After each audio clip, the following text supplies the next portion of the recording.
So, I have an assignment that requires me to do a habit behavior change for 4 consecutive days in a row. And I was supposed to vlog at the end to kind of give a response on what I'm feeling towards the end, how difficult it was for me to make the change, what things I did, and all that. But I thought, why not film the whole thing to hold myself accountable?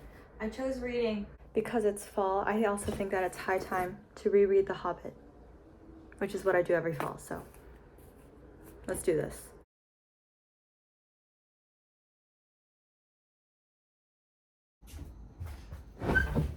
It's day 2, and I read 15 minutes yesterday, and since I had a lot of things going on today, it's the end of the day, so I'm gonna try to fit it in right now, even though I kind of look like I have a ski mask on and I'm about to go rob a bank, but we make do.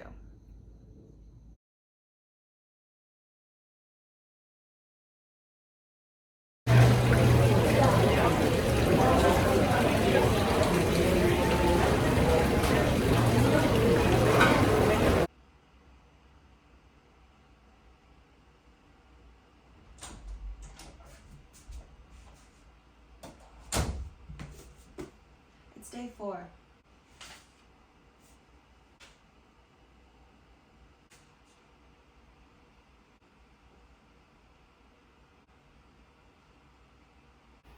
So the 4 days are finally over, and I made pretty good, sizable dents into my reading goals.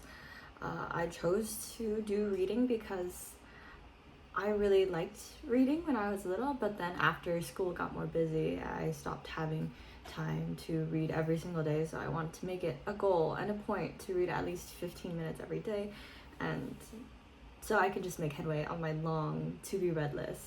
I mean, it was fun, especially because I was reading a book that I really enjoyed, and it was easy to kind of slip back into that mode of getting lost in the story and all that. So this process, I feel, could have been easier because there was just a lot going on currently.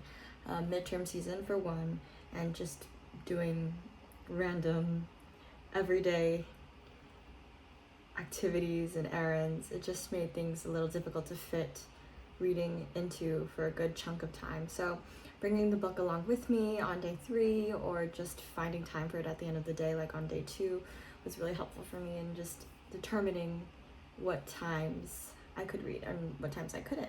In terms of friction, I feel like by choosing a book that was interesting to me, that I always read during the fall time, that I always like to get back into, it was really easy for me to just slip back into the reading mindset and get out of that reading slump, because it's something that I enjoy doing and I derive a lot of happiness out of it. So it was fairly easy, and in addition to that, making things less difficult to pick up was also a point that I wanted to make as well. Just bringing it along with me, holding myself accountable, always seeing it, it makes me feel kind of guilty if I'm not reading it. So bringing it along also reduces friction in that way. In order to use the concept of friction in future endeavors and my reading goals, I guess to continue the perspective of read what I like, and if I don't like it, it's okay to not finish it. It's okay to have a do not finish pile and just give it to someone else who could like it a lot more than I could. There's an honor in understanding that not every book is going to be for me, and that to keep reading, I need to enjoy what I'm reading. So I need to work on that, but so far, so good, I guess. In addition to that, making sure that reading every day, no matter what the day is like, 15 minutes is not a big chunk or portion of the day. I can make time for 15 minutes. And I really think that keeping this goal tangible and accessible is what's going to make it continue and permeate on into the future. Okay, that's it. Bye.